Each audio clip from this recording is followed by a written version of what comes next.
আপনারা যে এই ট্রেনটা দেখতেছ, এই ট্রেনটা গত 17 বছর ধরে টানা চলে রে, একবারও দাঁড়ায় না।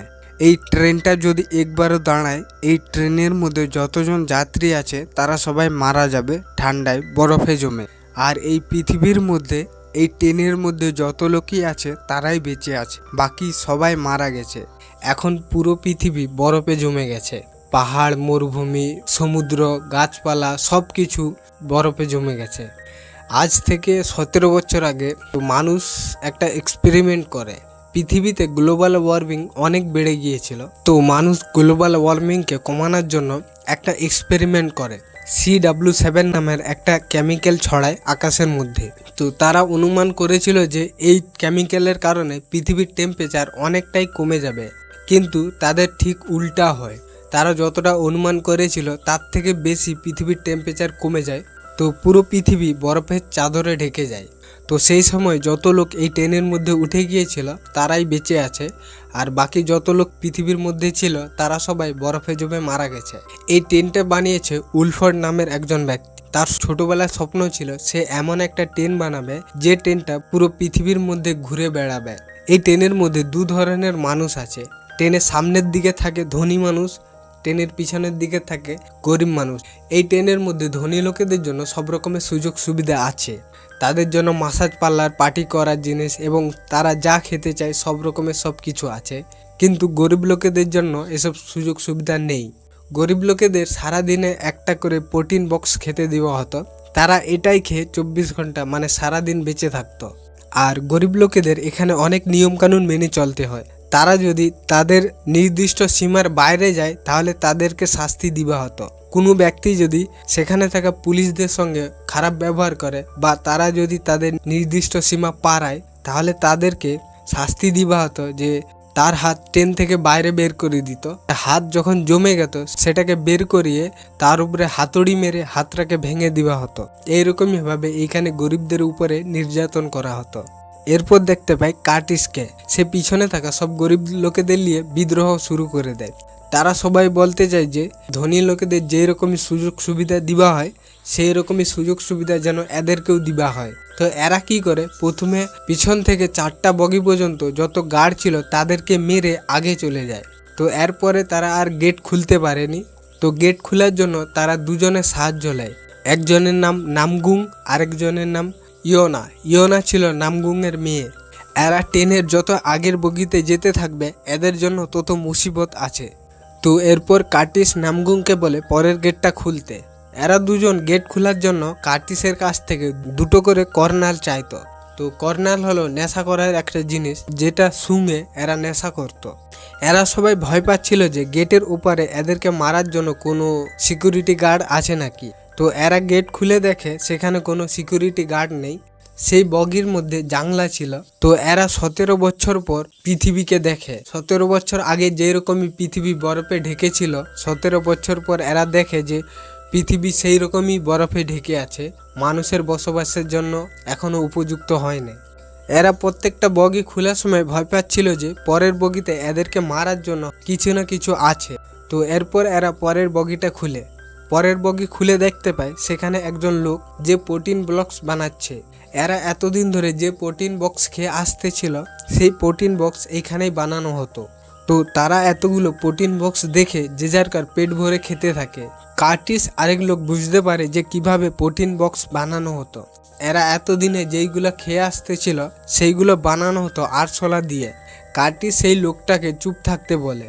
এরা যদি তাদের সঙ্গীদের বলে দেয় যে প্রোটিন বক্স আসলে আরশোলা দিয়ে বানানো হয়ে, তাহলে এরা সবাই বমি করে ফেলবে। এরপর তারা আবারও আগের দিকে এগিয়ে যাওয়ার সিদ্ধান্ত নেয়। পরের গেটটা খুলে দেখে সেখানে কিছু লোক ওয়েট করে এদেরকে মারার জন্য। মুখোশ পরা লোকেদের সঙ্গে আর কার্টিসদের সঙ্গে বেশ কিছুক্ষণ যুদ্ধ হয়। এই যুদ্ধে কার্টিসরা জিতে, কিন্তু তার অনেক সঙ্গীকে হারাতে হয়। এই মুখোশ পরা লোকেদের লিডার ছিল মিনিস্টার বলে একজন মহিলা।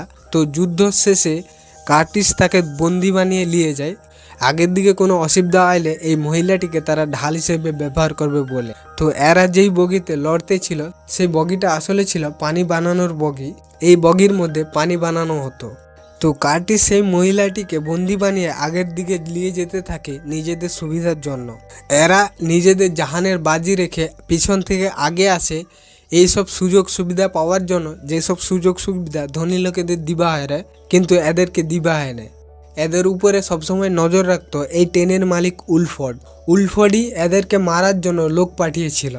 এরপর এরা একটা বগিতে যায় যেখানে ছোট বাচ্চাদের স্কুল চলতেছিল। এই মহিলাটি এই বাচ্চাগুলোকে শিখাইছিল কিভাবে উলফর্ড এই ট্রেনটা বানিয়েছে। তার ছোটবেলার স্বপ্ন ছিল সে একটা ট্রেন বানাবে, যেই ট্রেনটা পুরো পৃথিবীতে ঘুরবে। এই ট্রেনের মধ্যে যারা নিয়মকানুন মেনে চলবে তারাই বেঁচে থাকবে, আর যারা নিয়মকানুন মানবে না তারা মারা যাবে।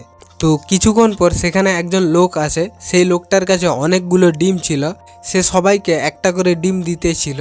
সেই টিচার মহিলাটাকে সে এক ঝুড়ি ডিম দিয়ে যায়। এই লোকটা ডিম দিতে দিতে সেই বগি থেকে পিছনের বগিতে চলে যায়। কিছুক্ষণ পর কার্টিসরা বুঝতে পারে যে যে লোকটা ডিম দিতে এসেছিল সেই লোকটা আসলে এদেরকেই মারতে এসেছিল। তার ডিমের ঝুড়ির মধ্যে অনেকগুলো বন্দুক ছিল।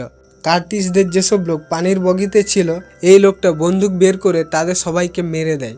কার্টিসরা বুঝতে পারে এটা টিভি স্ক্রিনে দেখে। তো সেই টিচার মহিলাটার কাছে এক ঝুড়ি যে ডিম ছিল, সে সেই ডিমের ঝুড়ি থেকে একটা বন্দুক বের করে এদের উপরে ফায়ার করে দেয়। এদেরই একজন একটা ছুরি ফিকে সেই মহিলাটিকে মেরে দেয়। তো এরপর এরা আবারও আগের দিকে যেতে থাকে। এরপর তারা একটা বগিতে যায় যেখানে একজন শেফ ছিল। এরা সেখানে 17 বছর পর অন্য রকমের খাবার খায়। খাওয়ার পরে এরা আবারও আগের দিকে যেতে থাকে।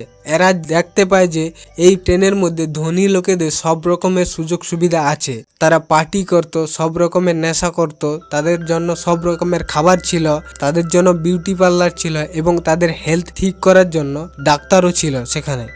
এরপর তারা সেই গেটটার সামনে চলে যায়, যেই গেটটার পিছনে এই ট্রেনের ইঞ্জিন আছে। এরা সিদ্ধান্ত নেয় যে এই ট্রেনের ইঞ্জিনটাকে এরা ধ্বংস করে দিবে, এই পুরো ট্রেনটাকে এরা ধ্বংস করে দিবে। এরা নিজেরাও বাঁচবে না এবং এই ট্রেনের মধ্যে যত লোক আছে এরা তাদেরকেও বাঁচতে দিবে না। কার্টিস নামগুংকে বলে এই গেটটা খুলতে। নামগুং কার্টিসের কাছ থেকে কর্নাল চায়। তো কার্টিস রেগে তার কাছে যত কর্নাল ছিল সব তাকে দিয়ে দেয়।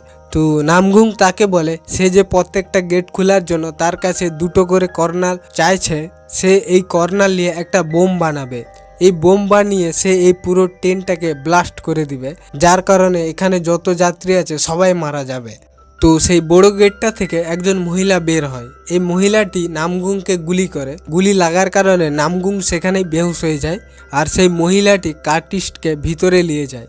ভিতরে ছিল এই ট্রেনের মালিক উলফর্ড। উলফর্ড কার্টিসকে বলে তারা যে এত কষ্ট করে ট্রেনের পিছন থেকে আগে নিজেদের জাহানের বাজি রেখে, এসব কিছু তারই প্ল্যান ছিল। সে চাইছিল যে এই ট্রেনের মধ্যে যত গরিব লোক আছে তারা মারা যাক, শুধু কার্টিস বেঁচে থাকুক। উলফর্ড এখন বুড়া হয়ে যাচ্ছে, তো এই ট্রেনটা সামলানোর জন্য, এই ট্রেনের ইঞ্জিনটা সামলানোর জন্য একটা ইয়ং লোকের প্রয়োজন। তো উলফর্ড চায় যে কার্টিস এই ট্রেনটা সামলাক, কিন্তু কার্টিস তার কথায় রাজি হয় না। সে চায় না যে সে এইরকমই কাজ করুক যেই রকমই কাজ উলফর্ড করতে চায়। সে চায় না যে মানুষদের মারুক, সে চায় যে সবাই মিলেমিশে একসাথে থাকুক। তো এরপর দেখি নামগুং এর জ্ঞান ফিরে। নামগুং তার মেয়েকে বলে কার্টিসের কাছ থেকে ম্যাচিস নিয়ে আসতে, তারা সেই বোমটা জ্বালাবে। তো ইয়োনা গিয়ে কার্টিসের কাছ থেকে ম্যাচিসটা নিয়ে আসে। তো নামগুং সেই বোমটাকে জ্বালিয়ে দেয়। বোমটা জ্বালানোর পর এরা 4 লোক একে অপরকে জড়িয়ে ধরে নেয়। কিছুক্ষণ পর বোমটা ব্লাস্ট হয়ে যায়।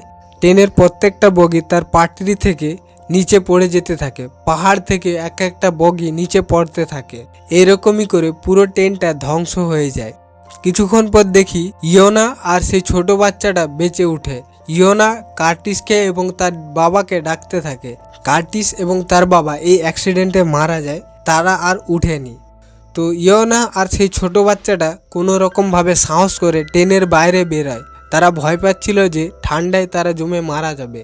তো তারা ট্রেনের বাইরে বেরিয়ে দেখে পাহাড়ের মধ্যে একটা ভাল্লুক উঠতিছে। তো এরা এটা দেখে বুঝে যায় যে পৃথিবী আবার তার নর্মাল টেম্পারেচারে আসতিছে। এখন পৃথিবীতে মানুষ এবং জীবজন্তু সারভাইভ করা সম্ভব। তো মুভির কাহিনী এখানেই শেষ হলো বন্ধুরা।